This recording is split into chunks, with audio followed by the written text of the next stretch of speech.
Bien, vamos a empezar con esta sesión. En esta sesión vamos a hacer una pequeña introducción a metodología BDD o Behavior Driven Development.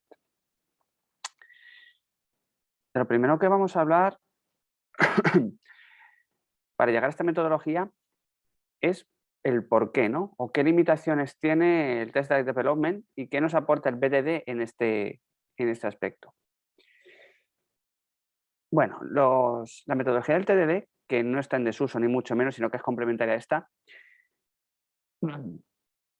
tiene una limitación sobre todo relacionado con una cosa que se llaman stakeholders. ¿Y qué es un stakeholder? Bueno, pues un stakeholder o los stakeholders, si lo queremos decir en plural, son las diferentes partes interesadas en lo que estamos haciendo. Por ejemplo, los responsables del proyecto dentro de nuestra propia compañía o diferentes clientes que nos han encargado el desarrollo de un software.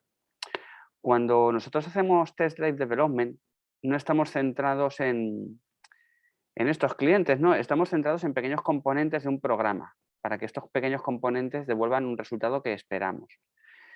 Lo que solemos verificar son métodos y en una prueba unitaria hacemos verificaciones que una vez invocados con una serie de parámetros estas pruebas vamos a recibir un resultado que conocemos de antemano, lo que ya veíamos, que es que precalculábamos lo que necesitábamos para que la función al ejecutarse nos diera lo que nosotros esperábamos. ¿Qué le pasa a esto? Bueno, pues esto tiene varias desventajas, entre otras de que estamos probando los componentes de forma aislada, sin seguir la funcionalidad que esperamos en el desarrollo. Cuando hablamos de BDD, hablamos de un todo, de la funcionalidad del proyecto, mientras cuando hacemos TDD, hacemos una serie de pruebas o una metodología de desarrollo basada en medir pequeñas cosas. Esto tiene algunas desventajas, como ya hemos hablado, ¿no? Que probamos los métodos, pero yo tengo un método, el método suma y parámetros 2 y 2 y sé que me tiene que dar 4 y yo lo meto y ya está, y me pruebo ese método y me olvido, pero no sé realmente si ese método en conjunto con otros va a funcionar como yo espero. Bueno, pues aquí es donde el BDD entra en juego. Además, ahora veremos algunas de las ventajas que tiene. ¿M? ¿En qué consiste? ¿En qué consiste esto del Behavior Driven Development o BDD? Bueno, consiste en que vamos a realizar pruebas funcionales, acorde a lo que esperamos que ocurra en nuestro programa, pero de una forma mucho más integrada. Y como ya he comentado, no reemplaza al TDD, al Test Drive Development, sino que lo complementa. Una cosa no excluye a la otra. De hecho, como mejor funcionan es en conjunto. ¿Cuál es la diferencia? Bien, pues mientras que en el TDD estábamos haciendo pruebas unitarias sobre nuestro código, con el BDD hacemos pruebas como si fueran guiones funcionales. Escribimos los escenarios de uso como si fuera un guión de una película y también escribimos lo que tiene que ocurrir. Además, lo hacemos en un lenguaje plano. No tenemos que usar un lenguaje técnico, sino como yo lo estoy contando a vosotros ahora, es un lenguaje totalmente plano. ¿Cuál es una de las cosas que tiene esto? Bueno, pues la metodología BDD une a personas técnicas con personas no técnicas, como pueden ser los socios de las empresas o clientes que nos encargan un desarrollo sin conocer cómo funciona, ¿no? Solamente quieren tener lo que nos solicitan. La parte técnica ya es cosa nuestra. Pues el BDD nos une. El BDD está pensado para personas no técnicas. Las personas no técnicas nos hablan en un lenguaje que nosotros podemos interpretar y nosotros les hablamos a ellos en un lenguaje que también pueden interpretar. ¿Vale? Cuando utilizamos TDD, Test Drive Development, nosotros directamente estamos programando, estamos usando un lenguaje muy técnico, estamos hablando de pruebas unitarias, de aserciones, de asunciones, etcétera. Con el BDD todo esto no ocurre. Así que como estas personas no técnicas sí saben lo que tiene que hacer una aplicación, aunque no entiendan los conceptos técnicos, nosotros podemos desarrollar pruebas basadas en los comportamientos que esperan sin entrar al detalle de las pruebas unitarias. Quiero decir, a mí me dicen que una página de inicio de sesión tiene que tener dos campos con un botón y que si pulso el botón tengo que enviarlo y demás, me lo pueden decir en un lenguaje plano. No me tienen que estar hablando de una página con JSP, en un template, con un JButton, que hace un post. No, nos hablan en un lenguaje plano y nosotros eso lo podemos extrapolar. Es mucho más sencillo que tanto personas no técnicas como personas técnicas hablemos en este lenguaje a que hagamos que las personas no técnicas, que de hecho no tendrán por qué saber nada de desarrollo, tengan que hablarnos como nosotros esperamos. Así que el BDD nos aporta eso, ¿no? Nuestros stakeholders, que ya os he comentado lo que son, tienen también la certeza de que vamos a entender sus requisitos mejor y nosotros vamos a hablarles de forma que nos entiendan. lo vuelvo a insistir también, el TDD no sustituye al BDD, sino que lo complementa. Aunque nosotros hagamos desarrollo basado en comportamientos, esos comportamientos a nivel interno los vamos a implementar como test-drive development, al fin y al cabo, ¿no? Nosotros ya cuando sabemos lo que necesitamos que ocurra y lo que nos van a dar, cómo lo implementemos nosotros es cosa nuestra, pero una buena idea es hacerlo mediante test-drive development. ¿Qué ventaja nos aporta también BDD? Bueno, pues las principales ventajas, 4, son que permiten estimar más fácilmente los requisitos. Cuando nos hablan en un lenguaje plano, pues es más fácil que nos entendamos. Usan un lenguaje cercano, no técnico. También podemos hablar con nuestros superiores y con nuestros clientes en un lenguaje nada técnico, ¿no? No es raro que en alguna reunión tengamos que asistir a una toma de requisitos con un cliente. El cliente me dice que quiere una bicicleta con 2 ruedas y 2 pedales. Y al cliente le importa un carajo si los pedales son de plástico o se enganchan con 4 tornillos y 2 tuercas. Simplemente quiere que funcione. Además, con el Behavior Driven Development podemos descomponer en pequeñas funcionalidades. Funcionalidad de login, funcionalidad de logout, funcionalidad de registro de usuario, funcionalidad de recuperación de contraseñas, etc. Son unas ventajas importantes, aunque no todo van a ser ventajas con el Behavior Driven Development. Hay una serie de desventajas también. Por ejemplo, pueden ser difíciles de implementar. Si yo me estoy explicando mal o lo estoy interpretando mal, por mucho BDD que esté haciendo, si hay una mala explicación de lo que quieren, ¿no? Si me dicen que el botón de login tiene que enviar un correo, pues malo, ¿no? Y si hay un error de interpretación, a mí me dicen que el botón de login tiene que hacer login y resulta que en lugar de login yo lo mando a recuperación de contraseña, pues que lo interprete mal, ¿no? Es algo que puede pasar. Y el principal hándicap es que en proyectos grandes esto no escala bien. Cuando tenemos una empresa grande o con muchísimos clientes y demás, que todos se pongan de acuerdo es dificilísimo. Volviendo al símil del login, no es raro que yo intente implementar la funcionalidad de login y unos me digan, pero al tercer login bloquear la cuenta. Otro me diga, pues no, al tercer login dile que te espere 5 segundos. Pues no, al tercer login que pueda volver a intentarlo. Entonces, cuando hay muchas partes implicadas también es difícil hacer todo esto, es realmente complicado, porque poner de acuerdo muchas personas es bastante chungo. Bueno, cuando hacemos Behavior Driven Development, tenemos que identificar 3 partes, ¿vale? Son solamente 3. La primera parte es lo que llamamos las features o características, que son aquellas funcionalidades requeridas por nuestro programa. Una funcionalidad, ¿vale? Nuestro programa se puede descomponer en muchas funcionalidades. Si tuviéramos una galería de fotos que necesitase autenticación, una funcionalidad sería la del login, otra funcionalidad puede ser la del lookout, otra funcionalidad puede ser la de subir imagen, otra funcionalidad puede ser la de borrar imagen, otra la de editarla, etc. ¿Vale? Estas son features o características, son las funcionalidades requeridas para nuestro programa. Las features vamos a intentar no escribirlas nosotros, salvo que seamos los autores principales del programa, sino que vamos a esperar a que nuestros stakeholders nos las digan. Esto es lo que habitualmente llamamos una toma de requisitos. El cliente nos cuenta qué es lo que quiere y bueno, vamos a intentar que nos lo cuenten de la mejor forma posible y nosotros ya veremos si hay que romperlas en varias o no. Luego las features, o las features, los partimos en una segunda parte que llamaríamos escenarios. Un escenario es la especificación de las cosas que van a ocurrir para cumplir con la feature. Y una feature puede estar compuesta, bueno, pues, vale, por varios escenarios. Los escenarios pueden definir qué ocurre cuando el usuario se registra, qué ocurre si el email ya estaba previamente registrado, o qué ocurre cuando se insertan todos los parámetros, un montón de cosas. Entonces, si yo tengo la feature registro de usuario, puedo tener múltiples escenarios. Dentro de esa feature tengo los escenarios. Por ejemplo, el usuario se registra como escenario. Resulta que el email ya lo tengo registrado. ¿Qué ocurre cuando este usuario se registra? Si ya estaba registrado, ¿qué hacemos? O, ¿qué ocurre cuando no solamente pone usuario o contraseña? ¿Vale? Todo esto son escenarios o casos de uso también, ¿vale? Tenemos nuestro planteamiento del login y tenemos que pensar en todas las cosas que ocurren. Pues cada cosa que ocurre recibe el nombre de escenario.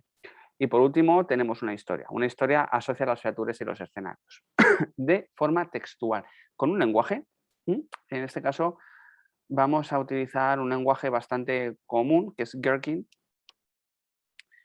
y que, bueno, pues se utiliza cada vez en más proyectos, ¿no? Es un software que está escrito en Ruby, aunque realmente nosotros lo vamos a utilizar integrado en IntelliJ. Prácticamente cualquier entorno de desarrollo, como puede ser Eclipse o NetBeans, IntelliJ, por supuesto, lo tienen integrado. ¿Y cómo hacemos, cómo trabajamos nosotros con esto? Bueno, pues voy a compartiros la pantalla para que veáis un bloc de notas. Vamos allá. Bien, y tenemos un bloc de notas vacío. Y aquí es donde voy a escribir, ¿vale? No voy a utilizar nada avanzado, simplemente quiero que lo veáis. ¿Cómo funciona esto? Bueno, os he comentado que las historias se escriben a través de features y de escenarios, y que una feature, una feature, tiene múltiples escenarios. ¿Cómo lo declaramos aquí en el lenguaje Gherkin? Bueno, pues comenzamos con la palabra feature, dos puntos, y le ponemos lo que nosotros queramos en forma de texto plan. Por ejemplo, feature, búsqueda en Google. En texto plano, ¿eh? Lo único indispensable aquí sería poner feature dos puntos. Una feature, como hemos dicho, se divide o se puede dividir en múltiples escenarios. Pues dentro de la feature, habitualmente separado por dos espacios, escribimos escenario, dos puntos. Y aquí describimos lo que vamos a implementar. El usuario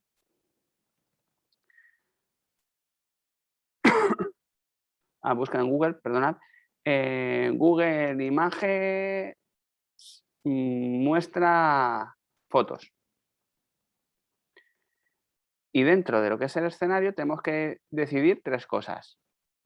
Dado, cuándo y entonces. Es decir, dado, y fijaros que no estoy poniendo un dos puntos, given, el usuario abre un navegador,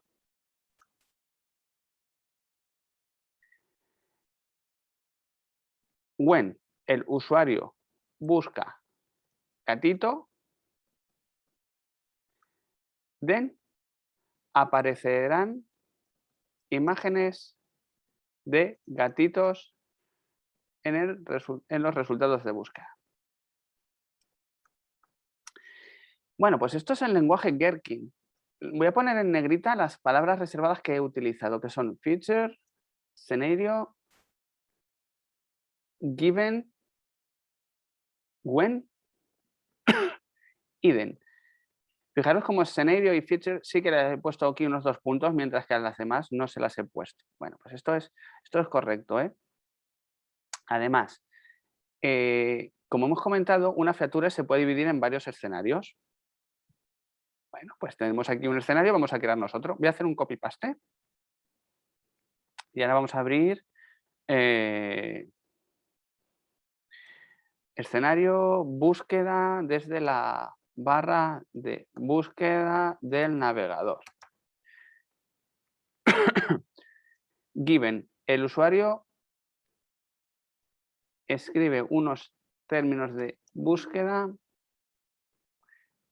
en su navegador.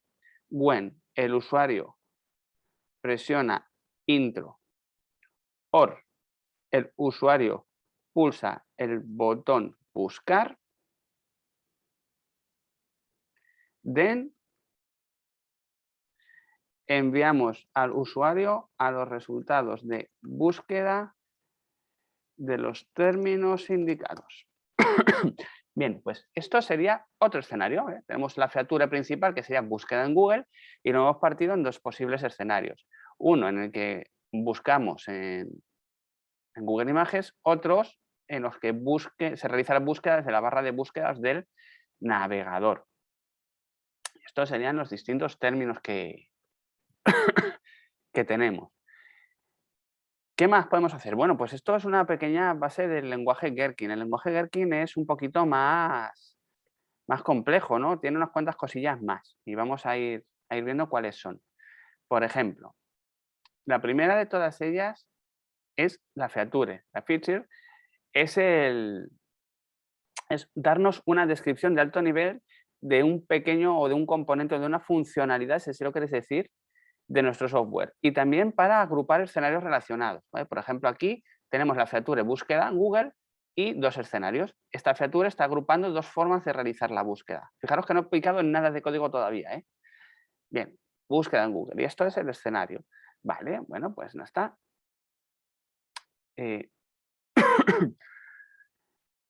Más cosas que tenemos, pues dentro del... Perdón, dentro de las features tenemos los escenarios y ya sabemos qué es lo que son los escenarios al fin y al cabo. Pues lo que nos describe algo que va a pasar. Y una vez que hemos visto lo que tenemos ahí dentro, pues dentro del escenario es cuando utilizaremos las famosas palabras reservadas. ¿Qué palabras reservadas podemos utilizar ahí dentro? Pues tenemos given, when, then, and, but y asterisco. He puesto aquí un OR, debería ser. Vamos a dejar el OR. Bien. ¿Qué hace cada una de estas? Bueno, pues cada una de estas palabras realmente son palabras reservadas, no hacen gran cosa, ¿vale? Cada una de estas cosas aquí definen pasos y estos pasos se declaran mediante estas palabritas aquí. Bien, si os dais cuenta es un lenguaje inglés plano también. El given sirve para dar un contexto. Fijaros que en cualquier momento yo estoy utilizando una gramática libre de contexto, ¿eh? Me estoy expresando en castellano libremente, ¿vale? Bueno, pues aquí damos un contexto al escenario. Cuando pasa algo, ¿vale? Bueno, pues en el given, cuando nosotros programemos, el given lo que va a hacer es inicializar ciertas cosas, si nosotros queremos inicializarlas. Si no, pues nada. Simplemente el given es para introducir una especie de contexto a nuestro escenario y nos puede valer a nosotros para inicializar variables de estado cuando hagamos el test, ¿vale? Ya vais a ver que esto es un poco hablar por hablar hasta que lo veamos, pero que os vaya sonando. El given nos da una especie de introducción al escenario. Nos dice que cuando ocurre esto en el escenario, pues pasará lo otro. Lo siguiente es el when. El when nos indica o sirve para describir un evento o una acción. Bueno, pues la acción en este caso es cuando el usuario presiona intro. Y aquí sí que quiero hacer un pequeño inciso. Este when no tiene por qué ser una persona, sino que puedes, cuando ocurre algo puede ser en un cliente de correo electrónico, sin ir más lejos, cuando recibimos un correo, cuando salta una alarma, cuando se ejecuta el antivirus, ¿vale? El when es cuando ocurre algo. Dada la situación actual, cuando ocurre este evento, entonces es cuando nosotros implementaremos lo que tiene que ocurrir. El then es el resultado esperado, lo que tiene que pasar en ese momento. Por ejemplo, cuando el usuario escribe unos términos de búsqueda en su navegador, o dado que, perdón, cuando el usuario escribe unos términos de búsqueda en su navegador,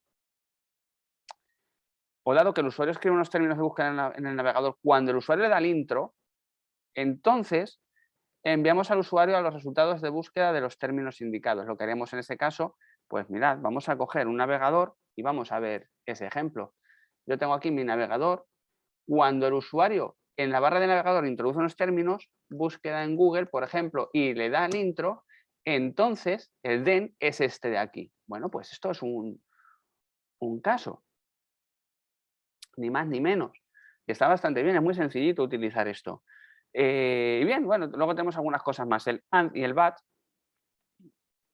que es y pero, como su nombre indica, sin más. Hay una cosa rara aquí, que es un asterisco, ¿vale? Bueno, pues este asterisco no es tampoco muy, no es que sea especialmente raro, sino, por ejemplo, vamos a hacernos un escenario nuevo, todo terminado. A ver, tenemos el given, he finalizado de comprar, and tengo huevos, and tengo leche, and tengo mantequilla. When miro mi lista, then ya no necesito más. Bueno, pues si os dais cuenta, hay tres ands. ¿vale? Entonces, no es necesario poner and. Ponemos aquí un asterisco y lo podemos sustituir por ese and, ¿vale? Básicamente es como una lista que he terminado. Es como decir, bueno, pues esto es una lista, pues esta lista la voy revisando y la voy terminando. Tenemos bastantes cosas. Y hay algunas cosas más, ¿no? Que tenemos que contaros. Esto es un escenario, pero hay otra cosa que se llama el outline. El scenario outline, que se escribe así, scenario outline, es para ejecutar un escenario múltiples veces, ¿vale? Es como una plantilla de escenario. En este caso, cuando yo utilizo el scenario outline y quiero ejecutarla varias veces sobre cada iteración, puedo tener aquí una sección que se llame examples. Y dentro de los examples yo puedo tener varias cositas, ¿vale? Entre ellas, por ejemplo, una tabla que se ponen así, aunque eso lo veremos ahora después mediante desarrollo, ahí mismo. ¿Y qué más cositas tenemos dentro del lenguaje ese tan raro, ¿no? Que no hemos visto antes, que se llama Gherkin? Bueno, pues tenemos también soporte para ciertas cadenas de texto. ¿Qué podemos utilizar como cadenas de texto? Pues tenemos soporte para 3 de ellas. Por ejemplo, las triples comillas.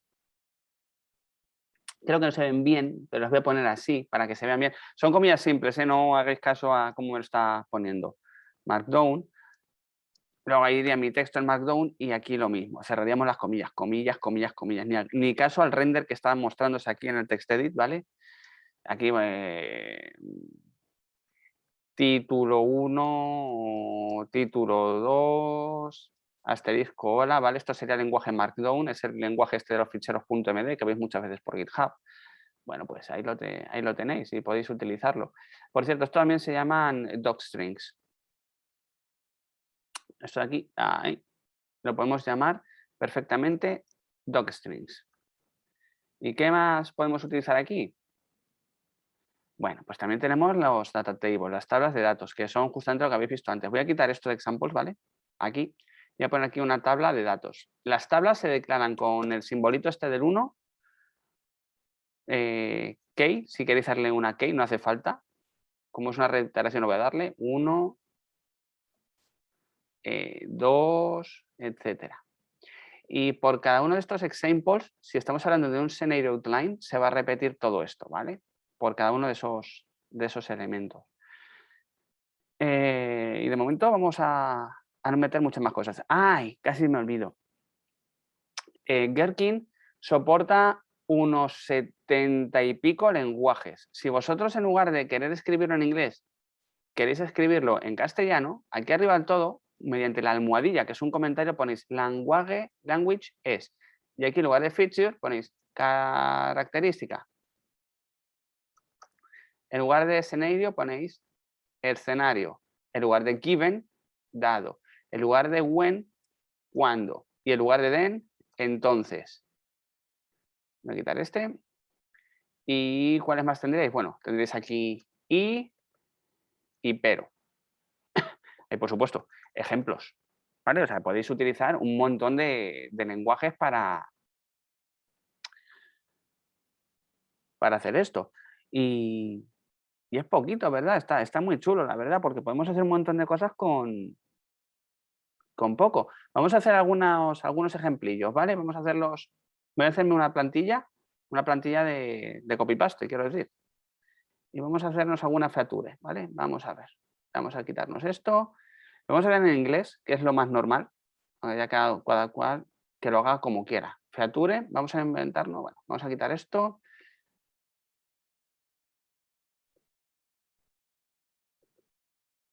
Vamos a quitar esto también y vamos a dejar esto. Así. Feature.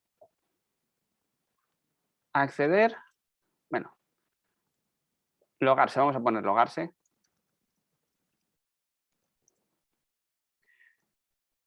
Escenario. El usuario abre la página de login. Dado. ¿Qué podemos poner aquí en el dado? El usuario está situado en el campo nombre de usuario. Cuando el usuario introduce su nombre de usuario y contraseña y aprieta el botón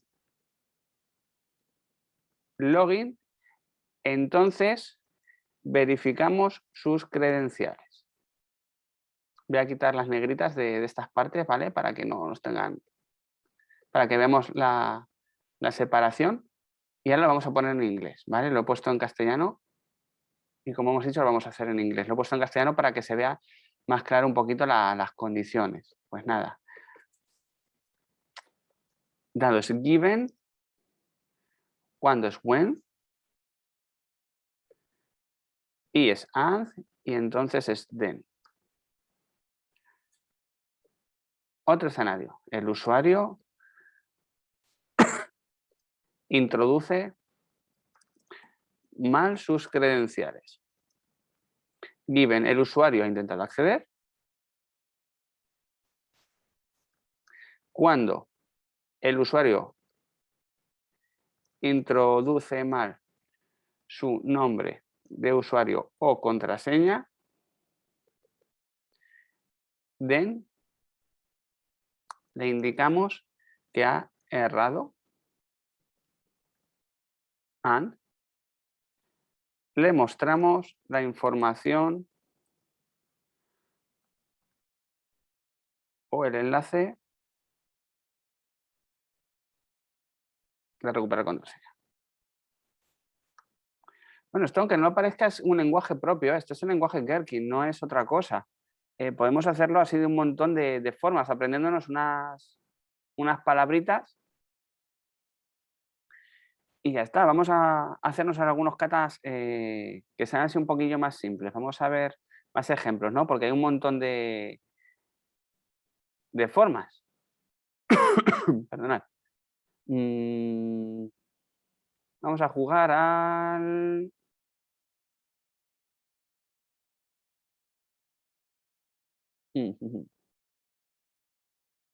Vamos a ver cómo podemos hacer este.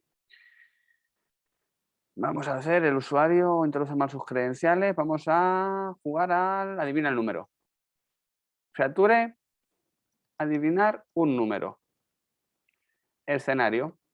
El usuario recibe instrucciones para adivinar un número entre 10 y 50.